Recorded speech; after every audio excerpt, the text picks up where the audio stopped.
queimadas mesquitas, igrejas e sinagogas. Morrerão cristãos, judeus e muçulmanos. Seu sangue inundará as ruas de Jerusalém. E tudo isso em nome de um mesmo Deus.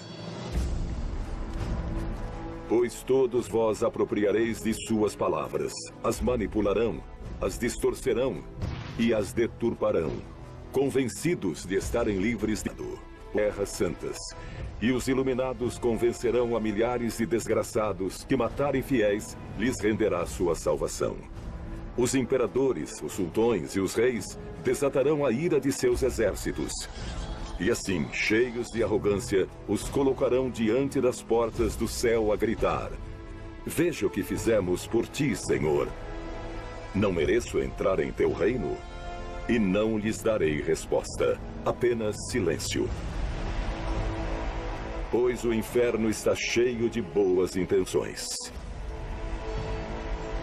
Por vossa culpa, nascerá a Ordem dos Cavaleiros Templários. Esses demônios juraram servir a Deus até as últimas consequências. E armados com a couraça da fé, desatarão a ira de Deus, desde Jerusalém até a costa da Lusitânia.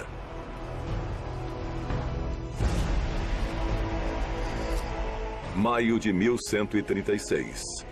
A terra da Palestina e a Península Ibérica tornaram-se um eterno campo de batalhas. A meia-lua do Islã e as cruzes cristãs semeiam todas as fronteiras com cadáveres.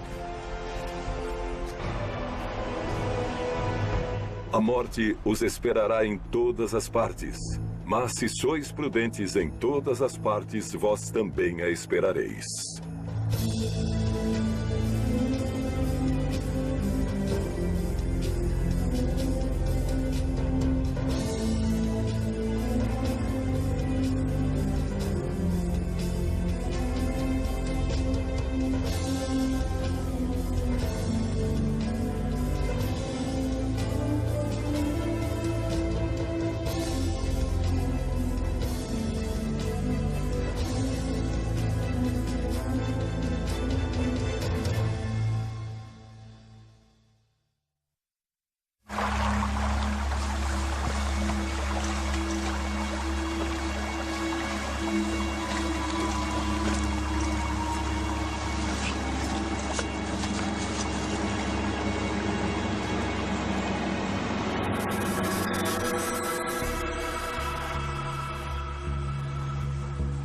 Sei que não esqueceu os teus juramentos, Artal. Assim fazes fugindo. A ordem direta de um superior poderia fazer que um dos melhores cavaleiros que já serviu na Ordem do Templo se encontre nessa vergonhosa situação. Então, diga-me, pequeno Artal, que ordem é essa que com tanto empenho se dedica a cumprir? O que escondes nesse fardo andrajoso? Que segredo é tão valioso a ponto de entregar tua vida antes que caia em mãos do inimigo?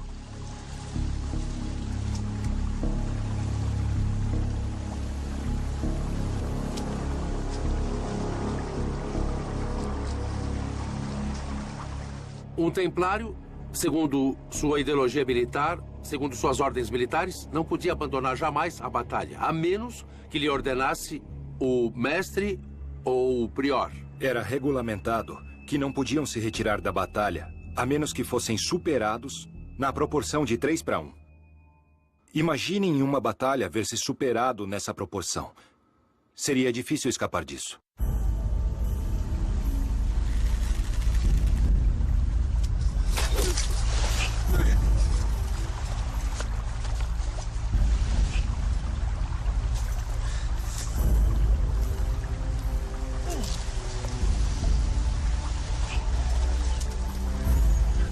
Que deveria ser muito selvagem para que sobrasse um único templário em pé no campo de batalha.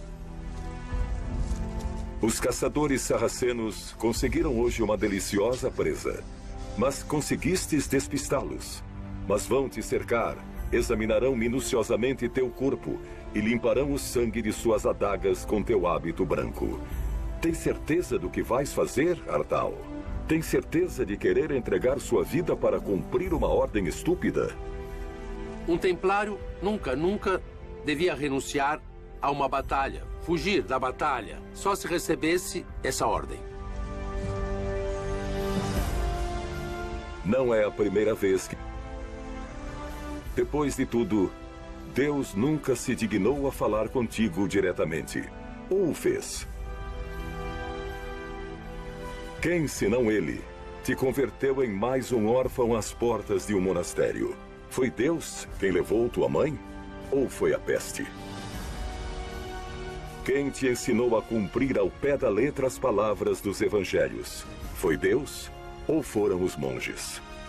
Quem pôs uma espada pela primeira vez em tuas mãos, Artal? Diga-me, quem te ensinou a usá-la? Quem te ensinou a suportar a dor? Quem te ensinou a não ter medo?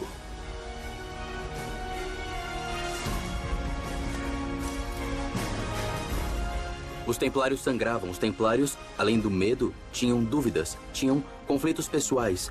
Desde cedo, isso não correspondia exatamente aos princípios que Hugo tinha idealizado para uma ordem, de uma virtude, uma integridade tão ideal. Mas, no final, depois de tudo, eram humanos. Pessoas como poderiam ser cada um de nós aqui presentes. O ideal para entrar na Ordem do Templo é ter sido noviço antes, quando jovem, bem pequeno, em um mosteiro. Portanto, sim, era verdade que havia noviços da Ordem do Templo que vinham oriundos de mosteiros cistercenses, porque sua reconversão ao templo era muito mais fácil. Nesse sentido, tiveram que levar a cabo uma série de práticas de verdadeira lavagem cerebral para que esta gente, para que esses soldados estivessem imbuídos dessas ideias até o final. De quem era todo esse sangue que tu has derramado?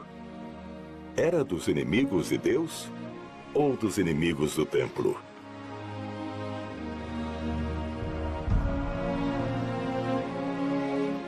No dia em que fizestes teus votos como cavaleiro, juraste servir como o mais pobre e humilde dos mortais. Renunciastes a todo bem material, a conhecer mulher e a ter descendência. A quem entregou tua vida, Artal? A quem a entregou?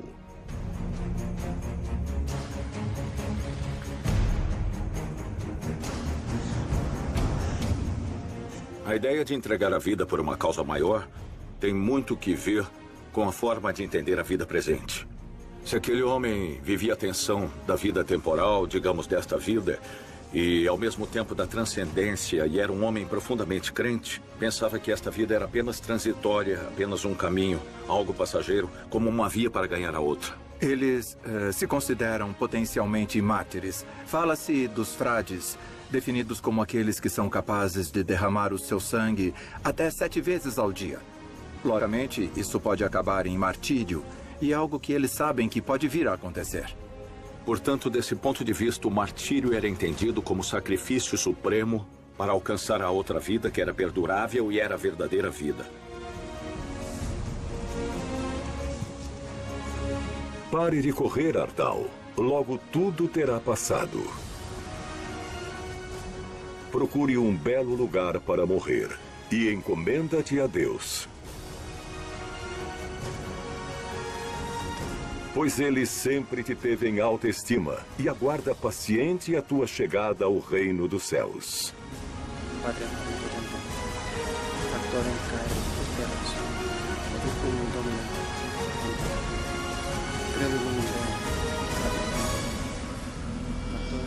Descanse em paz, Artal.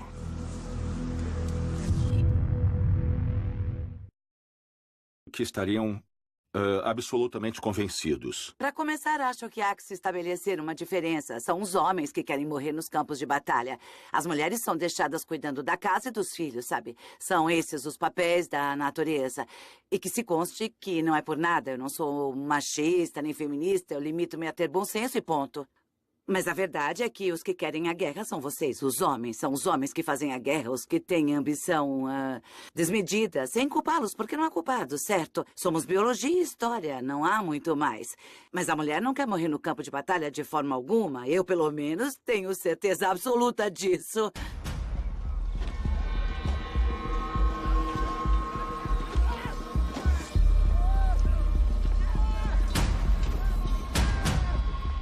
À noite, ceastes todos o mesmo. Um mingau cozido demais e um pesado cordeiro que não consegue dar sabor.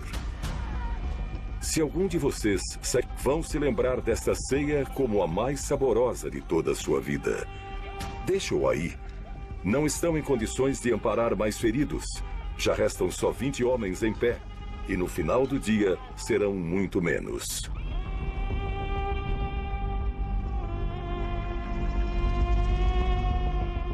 Apenas 7 chegarão a ver o final desta batalha.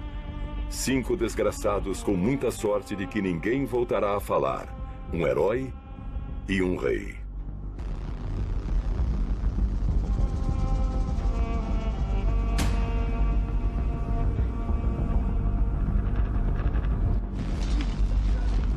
(19) 18 A Batalha de Urique produziu a raiz da defesa da parte sul, já no Alentejo, e foi lá que Dom Alfonso Henrique se empenhou e lutou arduamente pela independência do país e pela destruição dos exércitos muçulmanos. Não há nenhuma dúvida de que Dom Alfonso era uma pessoa que dominava seu físico e sua personalidade. Ele era uma pessoa sem medo e que avançava fosse como fosse. Naquele momento, ele avançou atravessando o Alentejo com um exército não muito numeroso. E, segundo a lenda, se defrontou com 5 reis muçulmanos. Tiveram que juntar 5 reis para fazer frente a Dom Alfonso Henrique. Aquilo não parecia muito bom. Assim, Dom Alfonso teve que se retirar. A importância militar da batalha devia-se ao fato de Dom Alfonso, que estava a essa altura praticamente na linha do rio Môndego, Coimbra, avançar por um território inimigo até o Alentejo. Cruzou o Trarro e chegou até o Baixo Alentejo, praticamente junto ao Algarve. Isso foi uma façanha bélica extraordinária. Lembremos que não existia transporte rápido. Lembremos que os muçulmanos com certeza estavam incertos sobre os movimentos da tropa cristã. Partiram de madrugada com a intenção de desfechar um golpe rápido no inimigo.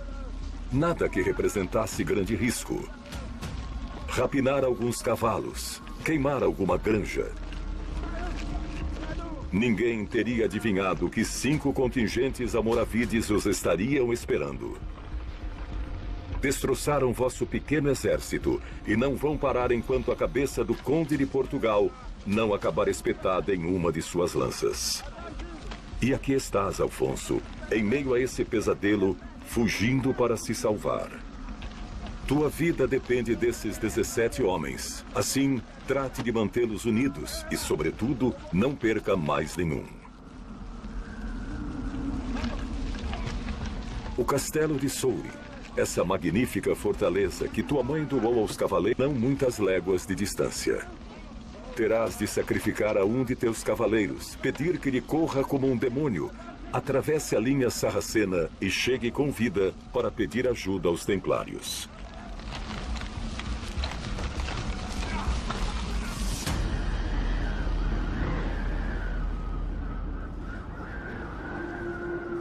Quando teus irmãos encontrarem teu corpo, a dor já terá passado.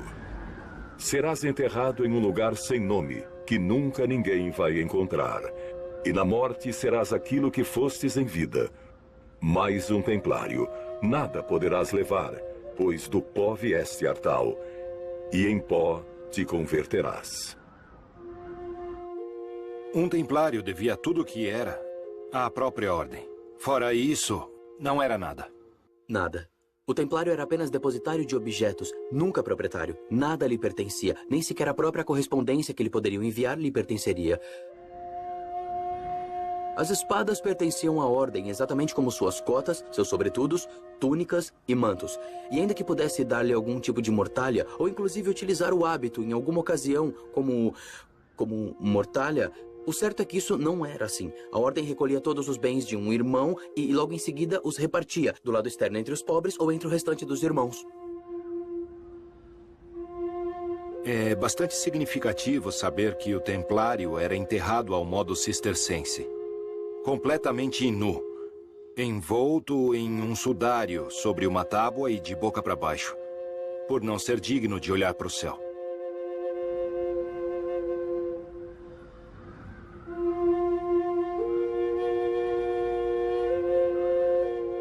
Quando um soldado, um monge, morria no campo de batalha, lutando por Deus, ele era perdoado por todos os seus pecados. Eles acreditavam, claro que acreditavam. Ano de 1136 da Era dos Cristãos. A situação na Terra Santa não é muito melhor, mas ninguém parece querer fazer nada. Os pobres cavaleiros de Cristo, os templários, são os únicos que parecem entender. Ninguém mais teria o valor de empregar palavras tão duras na hora de escrever ao rei da França. Não temos mais tropas para resistir.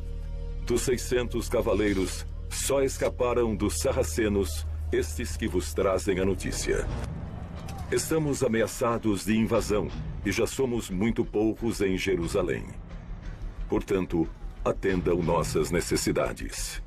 Se dissimularem ou vacilarem em se convencer, como é vosso costume, se não se decidirem em nos ajudar antes que os últimos vestígios da cristandade sejam aniquilados, pensem em quanto lamento quando forde. Que todos os que são de Deus e que te chamam cristãos tomem armas e venham libertar o reino de seus ancestrais. Que os filhos não percam vergonhosamente o que seus pais haviam conquistado. Provavelmente, para termos uma ideia, a Terra Santa, um século depois de nascer a Ordem, aproximadamente no final do século XII e princípios do século XIII, a Ordem do Templo não tinha na Terra Santa mais que 300 frades, 300 membros dessa Ordem, não é? E, portanto, são muitos. Após a morte de Hugo de Pains, vos reunireis em segredo para nomear um sucessor. O eleito serás tu, Robert de Craon, um homem capaz de abandonar sua prometida e todas as suas posses no mesmo dia em que ouviu falar dos Templários pela primeira vez. Serás designado Grã-Mestre da Ordem, tanto por teu valor militar como por tua piedade. E durante teu mandato, obterás grandes benefícios para a Ordem. O templo disporá de seus próprios capelães e não será obrigado a pagar dízimos à igreja nunca mais. Certamente, a Ordem do Templo não corresponde a, digamos, nenhum rei. Certamente depende sempre do Papa. E o Papa, em determinadas tendências ou correntes, não deixa de ser um poder, mas da Europa medieval. Efetivamente, é um poder que se encontra acima de determinados reis e reinos. Mas sentirás saudades de Hugo. Todos os templários sentirão, os que os conheceram e os que não. Em 1140, lançareis 40 naves contra a costa lusitana, com a intenção de conquistar Lisboa para os muçulmanos. Essa obsessão por arrebatar a Península Ibérica ao Islã vai custar-lhes caro. A tomada de Lisboa será um desastre. Um dos maiores desastres que sofrerá o templo.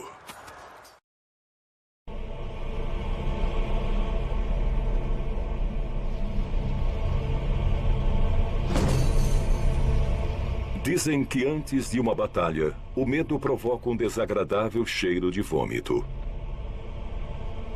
Mas essa sensação desaparece logo que matas o primeiro de teus inimigos. Ou ele mata você. Faz frio e estáis cansados. Levastes tempo demais resistindo, e as papas fazem estragos em vossos agitados estômagos. Nem sequer pensem em render-se, pois eles não teriam piedade se o fizeres. Segundo reza a lenda, o exército muçulmano era muito numeroso. Dizem que havia 5 reis muçulmanos. É normal, é normal. Porque naquela altura já havia reinos de taifas. Quando pensamos em reis, pensamos, em geral, em reis poderosos e com exércitos enormes. Mas o normal é que aqueles 5 reis correspondessem a 5 cidades relativamente pequenas.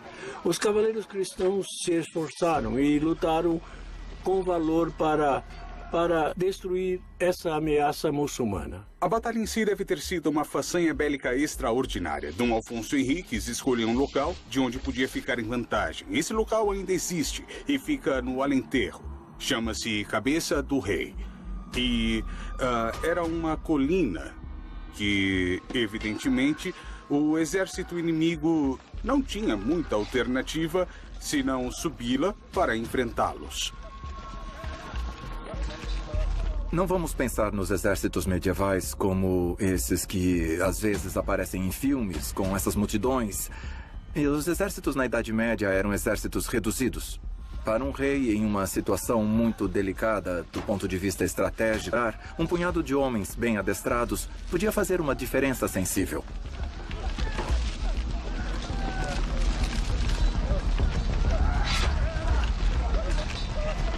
Não se descuide da retaguarda, Alfonso.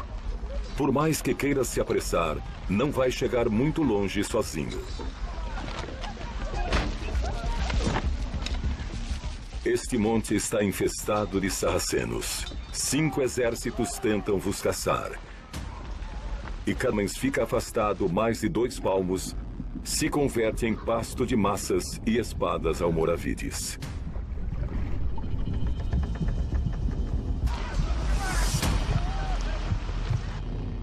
E já sois 16. O fracasso das cruzadas é muito bem percebido nas crônicas do mundo muçulmano da época, que era um mundo bastante desenvolvido também. Eu diria até que Al-Andalus e o Islã do Mediterrâneo Oriental tinham inclusive aspectos mais desenvolvidos em relação à cultura e à tradição. Basta dizer que, se não fosse por grandes intelectuais do Islã, não teriam chegado até nós algumas das obras de Platão, por exemplo. Assim, tiveram grande importância como fio condutor de uma cultura que eu chamaria de mediterrânea. Deixa-me contar uma história. Escutai, e com um pouco de sorte, aprendereis algo. Um dia, um governador cristão escreveu a um sultão para rogar-lhe que enviasse um médico para tratar de alguns casos urgentes. Os árabes escolheram um doutor chamado Tabet. Este só afastou-se alguns dias e logo retornou. Todos queriam saber como ele havia conseguido curar todos os enfermos tão rapidamente e o encheram de perguntas. Tabet relatou: trouxeram ante mim um cavaleiro que tinha um abscesso na perna e uma mulher que sofria de esgotamento. Para o cavaleiro, apliquei um emplastro na perna. O tumor se abriu e melhorou. Para a mulher, prescrevi uma dieta para melhorar a disposição. Mas então chegou um médico franco, muito irritado. Ele gritou: esse homem não sabe tratá-los. Me afastou com um empurrão e perguntou ao cavaleiro: o que preferes? Viver com uma só perna ou morrer com as duas? O cavaleiro responde que preferia viver com uma perna. O médico ordenou que trouxessem um soldado forte e um machado bem afiado. Ante meus olhos, o soldado deu uma machadada na perna e o cavaleiro morreu quase de imediato. E quanto à mulher, o médico franco a examinou e disse: tem um demônio na cabeça. Cortem-lhe os cabelos. E foram cortados. Pegou uma navalha de barbearia e fez uma incisão em forma de cruz. Deixou o osso da cabeça descoberto e o esfregou com cal. A mulher morreu imediatamente. Então eu perguntei: não precisam mais de mim? Disseram que não. E eu voltei depois de aprender muitas coisas que não sabia sobre a medicina dos cruzados.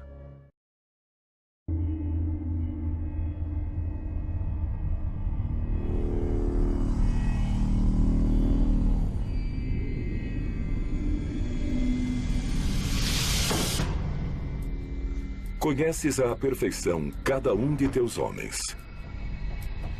Todos eles serviram fielmente em tua guarda durante anos. Conheces suas esposas, seus filhos legítimos e muitos de seus deslizes. Tens razão, Alfonso. Deverias pagar-lhes melhor. O que encabeça tua esfarrapada comitiva é Gualdim Pais, vassalo de tua família desde os 7 anos de idade. Ele trazia seu almoço e você o atirava. Gualdim Pais foi... Esse é um dado histórico muito pouco conhecido, mas ele foi, ele foi um vassalo de Dom Alfonso Henriques. Foi criado na casa de Dom Afonso Henriques. E, mais tarde, a luta foi para conseguir que Dom Alfonso fosse reconhecido como rei. Olhe para ele. Qualquer um diria que foi o arcanjo Gabriel que o teria ensinado a usar a espada. Promete-me, Alfonso, que se Deus, nosso Senhor, realizar um milagre que saias vivo deste inferno, a primeira coisa que farás será nomeá-lo cavaleiro. Prometa-me.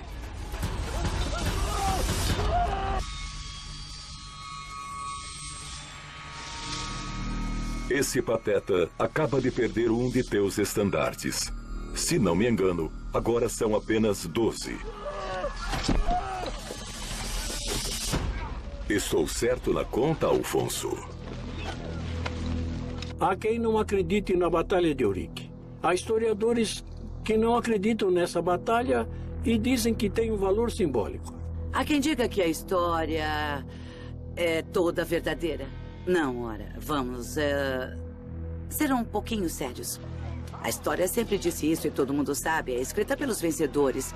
Os vencedores ou há um tipo de objetivo. Ainda mais numa época como a medieval, em que se escrevia no pergaminho. Então não havia como rasgar o que havia antes se quisessem reescrever algo. Não era como hoje, que temos nossas telas de computador e com eletricidade, zeros e uns, escrevemos tudo. Nem precisamos de papel. Os registros que nos restam daquela época são um pouco duvidosos. Um pouco.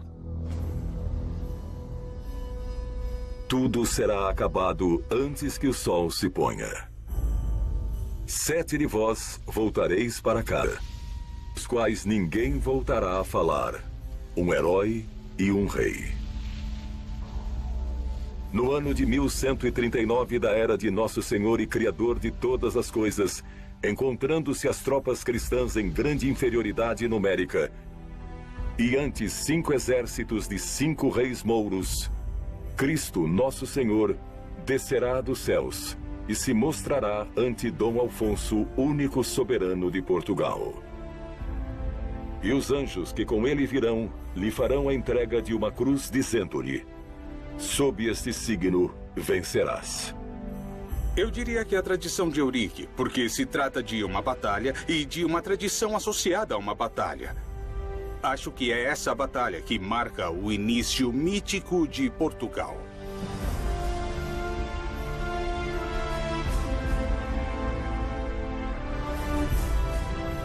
Segundo reza o juramento de Eurique, porque Dom Alfonso firmou um documento que acreditava que tais feitos haviam ocorrido.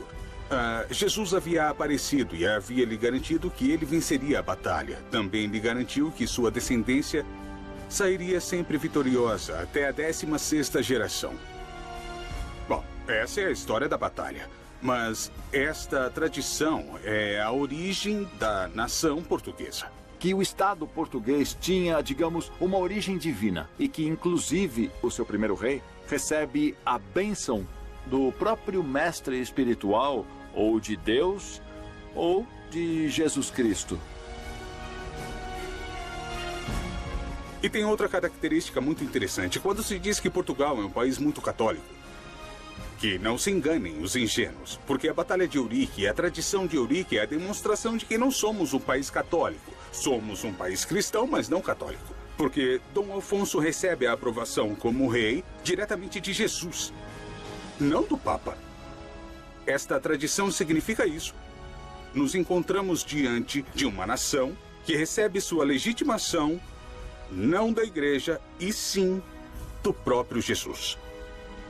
Não interessa se é mentira, verdade ou milagre, tanto faz.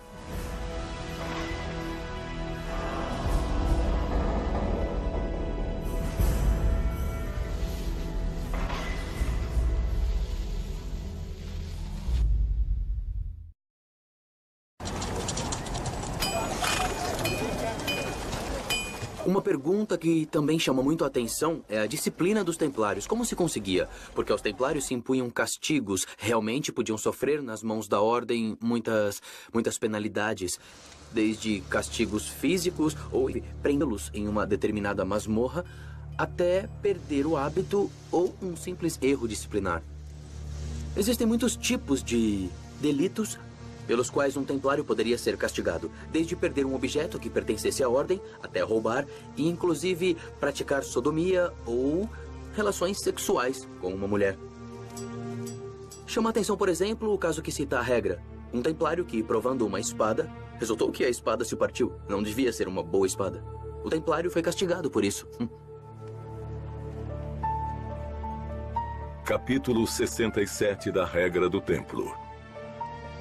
Se um irmão comete uma falta, que descubra ele mesmo sua ofensa e que receba sua penitência. A regra é a normativa pela qual se regem os templários. Regula como se deve viver um templário em seu convento, mas também regula como deve viver no campo.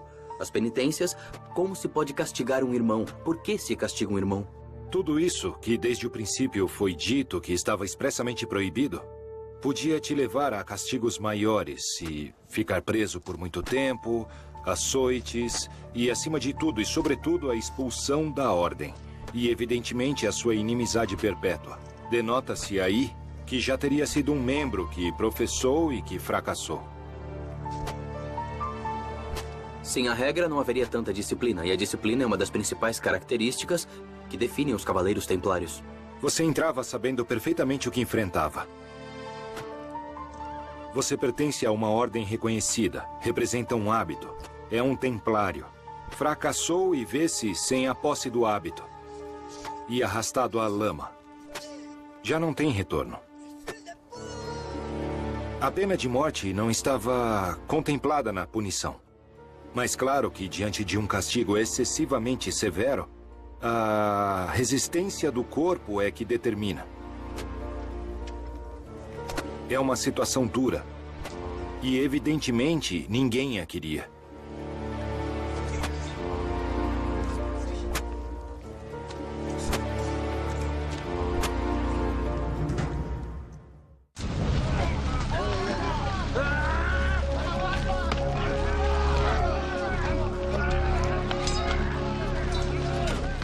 Vejo que ainda respiras, Alfonso. E que ainda se mantém de pé 9 de teus homens. 8. E se te disser que só tereis que suportar uma última investida dos almoravides? E se te contasse que aquele cavaleiro que enviaste em busca de ajuda conseguiu chegar até o castelo de Souri e que os estandartes do templo logo cruzarão este bosque e farão que todo o exército muçulmano fuja, vitimado pelo pânico? Isto sim seria um milagre, não é? Nessa batalha, participaram templários. Sabemos que alguns faleceram nessa batalha. Sim, sim. Os templários também ajudaram muito, sabe? Ajudaram muito nessa batalha e também em outras. E em todas as batalhas que se viu envolvido Dom Afonso Henriques contra os muçulmanos, os templários estiveram ao seu lado. Sempre o acompanharam. E o fizeram lutando com coragem, o que se tornou uma grande ajuda. Nós não teríamos a independência de Portugal, nem a extensão territorial portuguesa se não fosse pela ajuda dos templários. Apareceram com o exército por trás, atravessaram as tropas daqueles 5 reis mouros que foram derrotados. Foi uma vitória estrondosa, sobretudo porque os poucos cavaleiros portugueses, um exército minúsculo português, derrotou por completo os muçulmanos. Dom Afonso conseguiu, em uma rápida investida, invadir a região e então vencer a batalha. A vitória produziu muitos ecos e deve ter causado algum receio que Alfonso Henriques ganhara uma preponderância que não era aconselhável.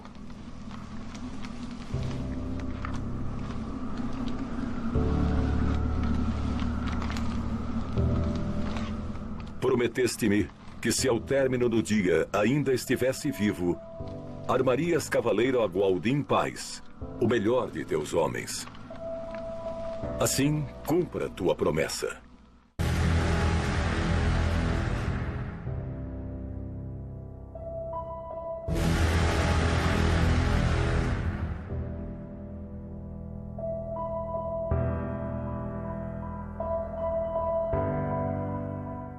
Em nome de Deus, São Miguel e São Jorge, pela graça que me foi outorgada, te nomeio cavaleiro.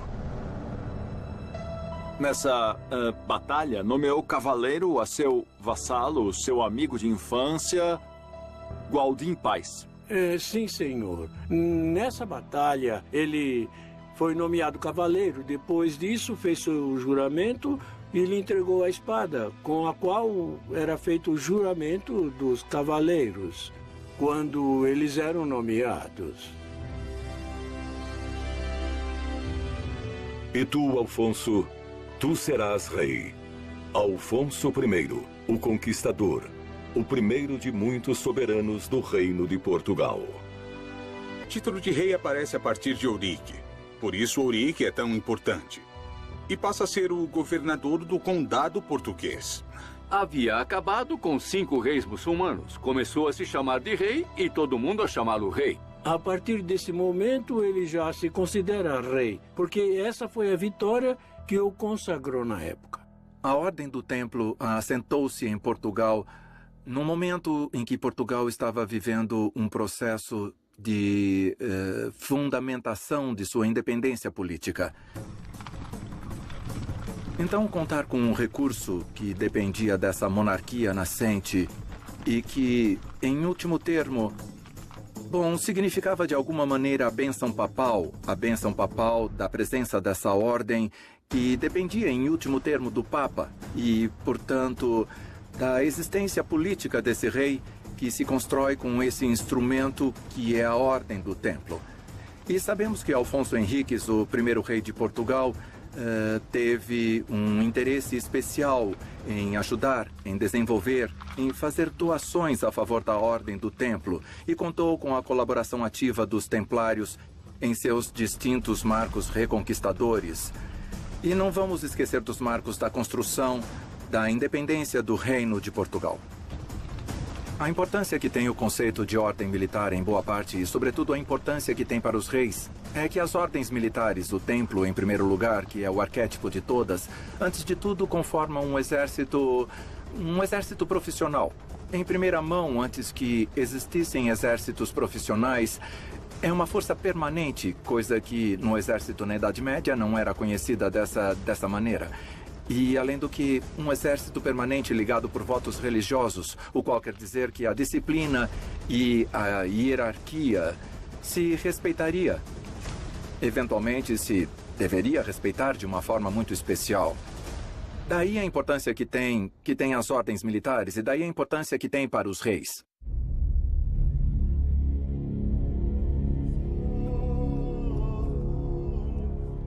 Essa coroa logo adornará a tua cabeça. Sois Alfonso I, a quem chamarão de o Conquistador, o grande, o fundador do Reino de Portugal.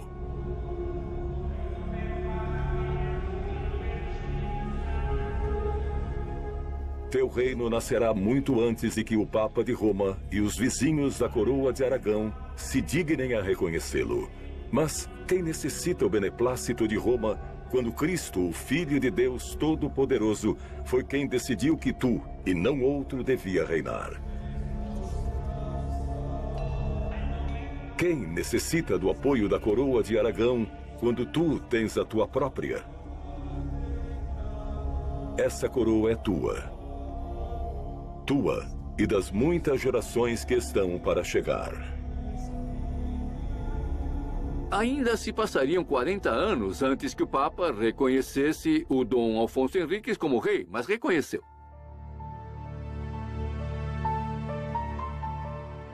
A Batalha de Eurique já foi há semanas, e ainda raspa com as unhas os restos de sangue seco que mancham teu corpo.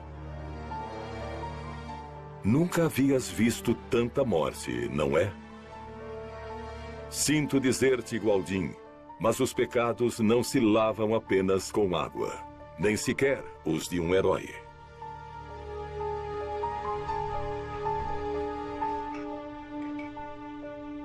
Tua decisão é firme, e ninguém ousará convencer-te do contrário. Hoje partirás para a Terra Santa para te entregares a serviço da Ordem do Templo. Lá passarás 5 anos combatendo por Cristo Nosso Senhor e purgando teus pecados com muitas mortes mais.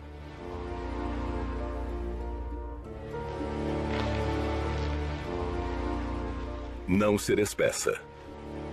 Voltaremos a nos ver.